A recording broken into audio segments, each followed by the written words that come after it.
오늘의 말씀 시편 14편 1절에서 7절 말씀입니다. 다윗의 시 인도자를 따라 부르는 노래. 어리석은 자는 그의 마음에 이르기를 하나님이 없다 하는도다. 그들은 부패하고 그 행실이 가증하니 선을 행하는 자가 없도다. 여호와께서 하늘에서 인생을 굽어 살피사 지각이 있어 하나님을 찾는 자가 있는가 보려 하신즉 다 치우쳐 함께 더러운 자가 되고 선을 행하는 자가 없으니 하나도 없도다. 죄악을 행하는 자는 다 무지하냐? 그들이 떡 먹듯이 내 백성을 먹으면서 여호와를 부르지 아니하는도다. 그러나 거기서 그들은 두려워하고 두려워하였으니 하나님이 의인의 세대에 계심이로다. 너희가 가난한 자의 계획을 부끄럽게 하나 오직 여호와는 그의 피난처가 되시도다. 이스라엘의 구원이 시온에서 나오기를 원하도다. 여호와께서 그의 백성을 포로된 곳에서 돌이키실 때 야곱이 즐거워하고 이스라엘이 기뻐하리로다.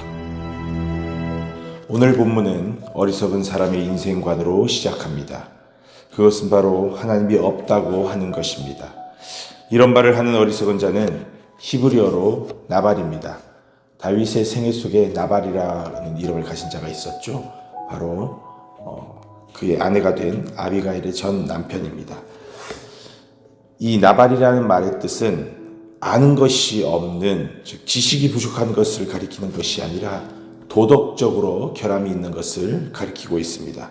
이런 생각을 가지는 사람은 하나님의 존재를 부정하거나 아니면 하나님의 공의를 부정하는 자입니다. 어쩌면 그런 자들에게는 하나님이 실제 존재하는지 여부는 그리 중요하지 않을지도 모릅니다. 그들에게는 하나님이 계신다고 하더라도 인간사에 아무 관심이 없으시고 행한 대로 갚아주시는 분이 아니라는 것이 더 중요합니다. 이렇게 하나님이 없다고 하는 어리석은 자들은 어떻습니까? 부패하고 가정스럽게 행하며 선을 행하는 자가 아무도 없습니다. 과연 어느 정도까지 없냐? 하나님께서 인간의 마음을 감찰하실 때 하나님을 찾는 자가 없다고 결론을 내리셨습니다. 도리어 바른 길에서 벗어나 그른 길로 치우쳤고 한결같이 썩고 부패하여 더러운 짓만을 행할 뿐입니다. 이렇게 어리석고 악하고 불경한 자들이 하나님의 백성을 먹어버립니다. 하나님의 백성의 재산, 자유, 심지어 목숨까지 먹어치우는 이런 약탈을 행하면서도 그들은 전혀 하나님을 부르지 않습니다. 이렇게 악이 횡행하며 불의가 기승을 부리며 판을 치고 있습니다. 더 이상 손을 쓸 수 없을 만큼 악이 커졌고 이 악이 세상을 지배하는 것처럼 보입니다. 그러나 악을 행하는 자들은 몹시 두려워하게 됩니다. 왜냐하면 하나님께서 의인의 편에 계시기 때문입니다. 행악자들은 가난한 사람들의 그 계획을 좌절시켰지만 오직 여호와께서 가난한 자들의 피난처가 되어주시기 때문입니다. 마침내 다윗은 여호와의 성소인 시온에서 나오는 하나님의 구원을 요청합니다. 여호와께서는 자기 백성을 포로된 곳에서 돌이키실 것입니다.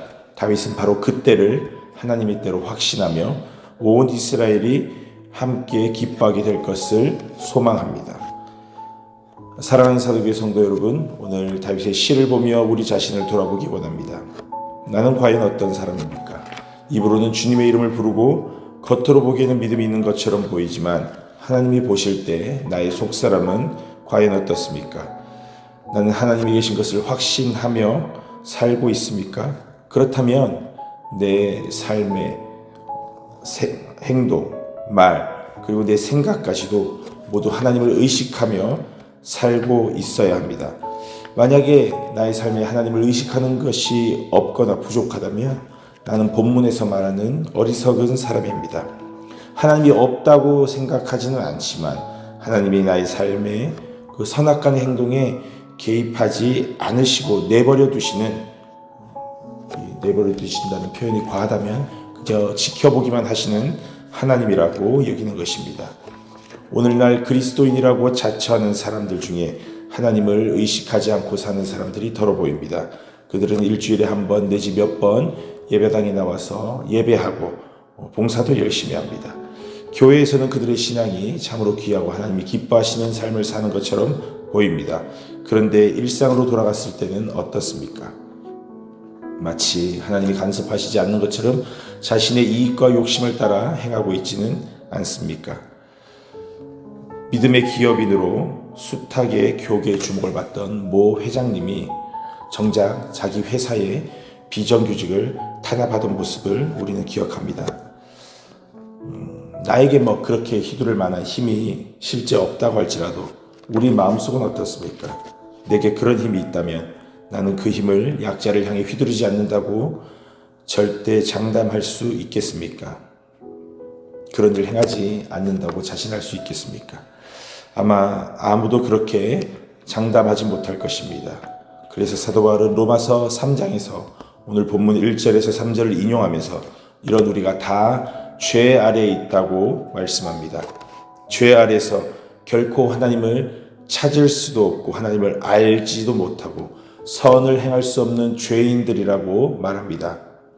그래서 이런 죄인을 위해 하나님께서는 예수 그리스도를 이 땅에 보내주셨습니다. 예수 그리스도는 십자가를 지시고 우리의 모든 죄를 다 감당하셨습니다. 예수 그리스도를 구주로 모시고 살 때 우리는 하나님을 찾고 하나님을 알게 되고 하나님이 원하시고 기뻐하시는 선을 행하는 삶을 살 수가 있습니다. 지금까지 혹 내 삶 가운데 하나님이 없다고 생각하는 어리석은 모습이 있었다면 다시금 주님 앞에 나의 연약과 어리석음과 잘못을 고백하기 원합니다. 죄를 뉘우치고 주께로 돌아가길 원합니다. 예수 그리스도 그 십자가 보혈의 공로를 의지하여 다시 믿음으로 결단하기 원합니다.